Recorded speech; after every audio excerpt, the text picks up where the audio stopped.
In today's discussion, we will be diving into the murky waters of the unsettling and provocative political theory of inverted totalitarianism.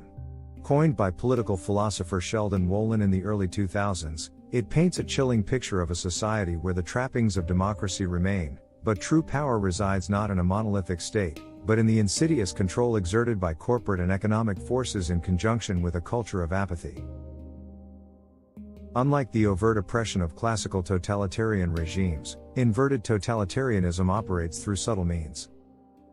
Imagine a democracy where elections are held, free speech is seemingly protected, and the basic machinery of government functions.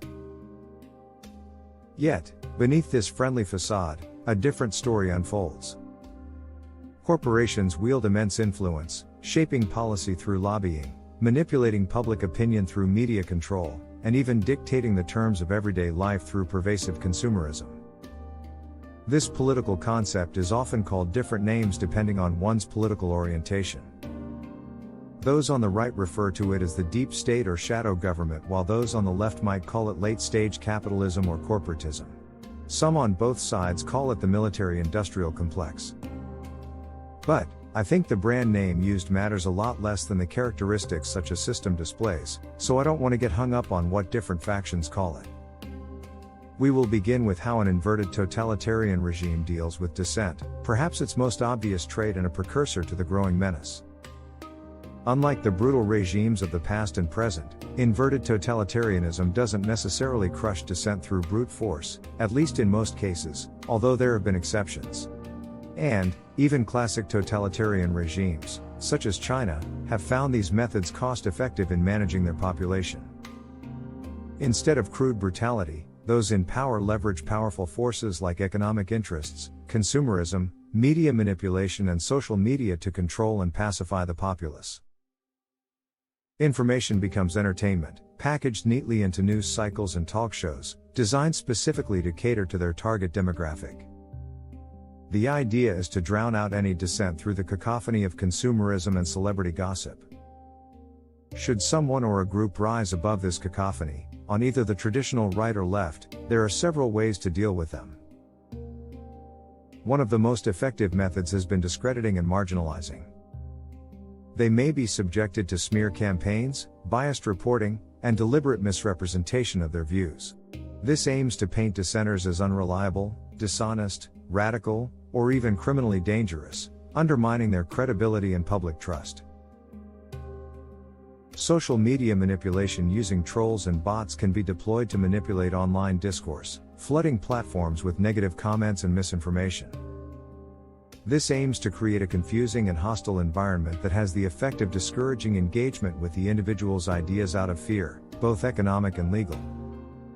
The individual's views may be deliberately linked to extremist or unpopular groups, even if such connections are tenuous or even fabricated, in order to alienate them from the mainstream and discredit their message by association. In some cases, a prominent dissenter may be offered attractive financial arrangements, media opportunities, or positions of influence in exchange for toning down their rhetoric. This can be a tempting trap, especially for those facing financial hardship or seeking wider recognition. In other situations, such an individual and their supporters may face a variety of threats, ranging from social ostracization to constant legal harassment aimed at deterring them from speaking out, seeking public office or exercising other rights. This can create a climate of fear and self-censorship, effectively silencing dissent. Those who oppose the status quo of the system may be blacklisted from mainstream media outlets as well as social media, making it difficult for them to reach a wider audience and share their message. This effectively cuts them off from platforms with significant reach and influence. Another control strategy is to use economic pressure through boycotts, funding cuts, or even civil and criminal legal challenges aimed at their sources of income. This can make it difficult for them to sustain their activism or public engagement. Perhaps the most sinister strategy is subjecting those who oppose the status quo, and even ordinary citizens, to covert surveillance, data collection, or even physical monitoring. This can create a chilling effect, discouraging them from taking risks or engaging in activities that could challenge the system. The end goal of such activity is to gather enough information to imprison dissidents should the powers that be feel this step is necessary to quell opposition. Now, let's move on to the concept of managed democracy and inverted totalitarianism. Managed democracy, also known as guided democracy, presents a disturbing paradox.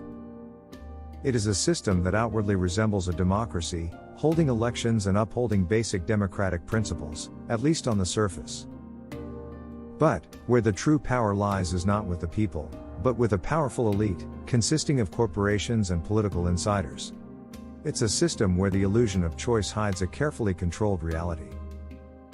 Although the outward facade remains, in practice, these are increasingly hollow rituals, devoid of true meaning, serving to legitimize the system rather than empower the citizenry.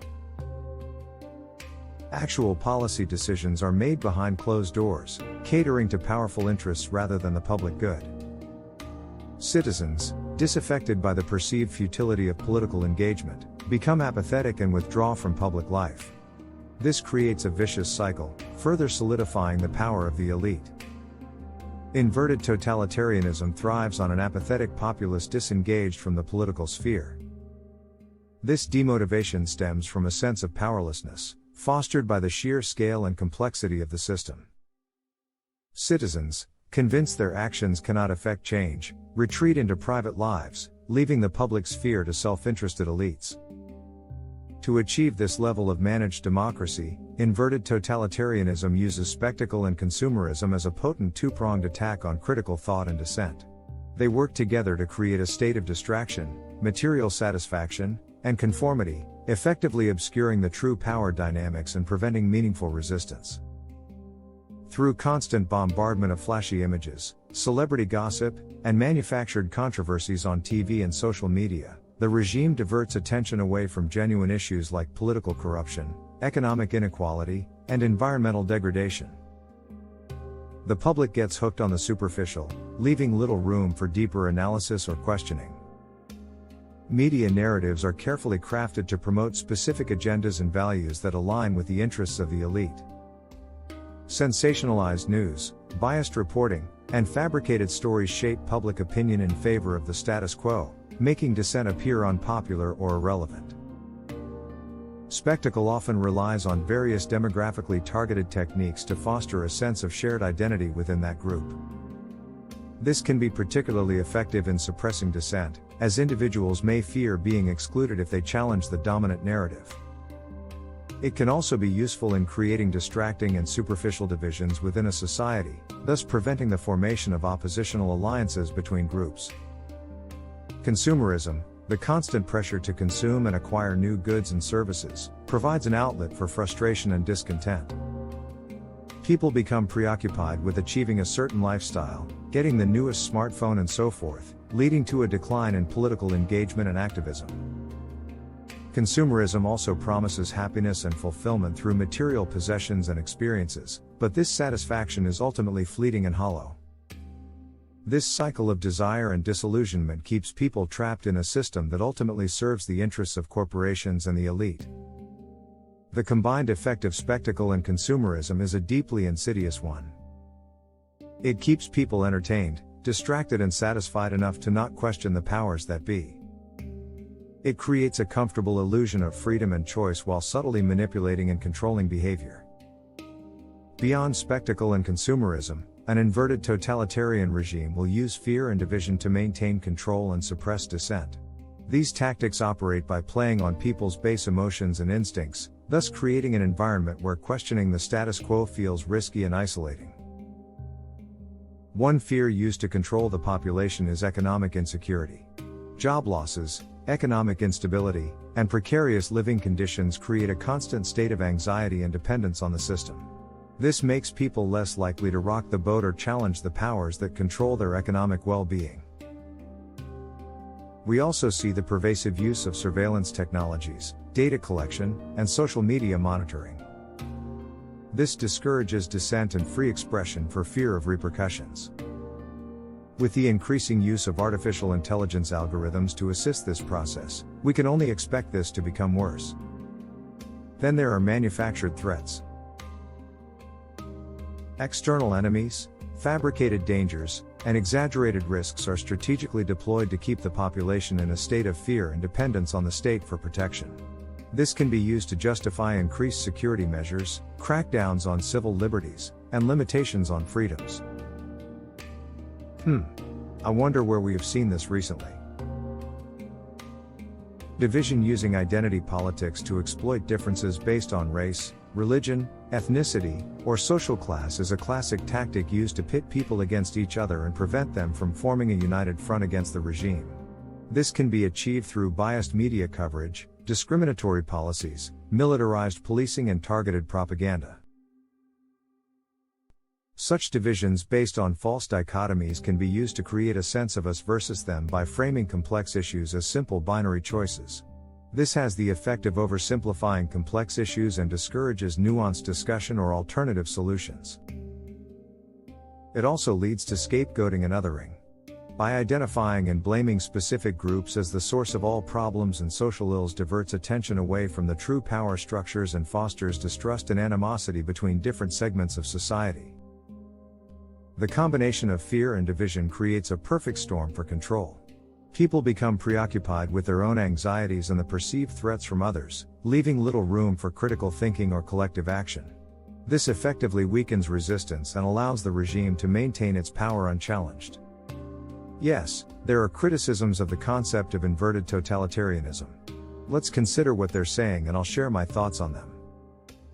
Critics argue that the concept paints an overly simplistic picture of power dynamics, neglecting the complex interplay between different actors and institutions within a society. Some think that it overlooks the diverse forms of control and manipulation present in our world. Along the same lines, some critics have accused the concept of being vague and ambiguous. They contend that it makes it difficult to apply the concept consistently and empirically, leading to confusion and potential mislabeling. I think this is somewhat valid, although I see the concept of inverted totalitarianism more as a dystopian warning, along the lines of works of fiction such as Huxley's Brave New World or the movie V for Vendetta. As such, it is less focused on providing quantitative measurements in a political science sense than it is expressing a philosophical idea and warning. Others contend that the concept has too much focus on corporate control. Some think that this focus ignores the influence of vast government bureaucracies that developed in the 20th century. Others think that corporate power is exaggerated and can be overcome by factors like cultural trends, social justice movements, and progressive governmental power, and, therefore, ignores the potential for resistance and change. I'll also agree in part with this criticism, especially in regard to the size and scope of government bureaucracies. I'll also agree to some extent with those who still see social movements as viable agents of change, even though we have seen how easily some in these movements have been corrupted, co-opted, and neutralized. Another criticism that's leveled is that the concept could be used to demonize and delegitimize corporations that simply hold significant economic or social power, even if they don't exhibit all the characteristics of classical totalitarianism. For some reason, this reminds me of the scene in the HBO series Silicon Valley, where Gavin Belson talks about how billionaires are oppressed. The problem is that they do hold significant power, and some have used it for nefarious and self-serving purposes that have harmed people. What are my final thoughts on the concept of inverted totalitarianism? While I don't agree with all of Wolin's arguments, I do think he, and others who extended his ideas, do present a valid warning about the direction countries could take if certain power structures were allowed to develop and if citizen apathy set in. I'm concerned about how things like social media control, excessive consumerism, and lawfare are being used today. Another concern I have is about how othering is used to keep us divided instead of seeking mutually beneficial compromises and solutions to complex issues. Distracted apathy, as encouraged by omnipresent social media, is another area of concern for me. As much as I'd like for you to binge watch my content here on YouTube, I hope you pick up a philosophy book and read it from time to time. So, what do you think about inverted totalitarianism? Let me know in the comments. Thanks for joining us today for this discussion. While you're here, check out my other discussions on other philosophies and philosophers and subscribe so you don't miss any new videos. And, as my scriptwriter John always says, long live freedom and damn the ideologies.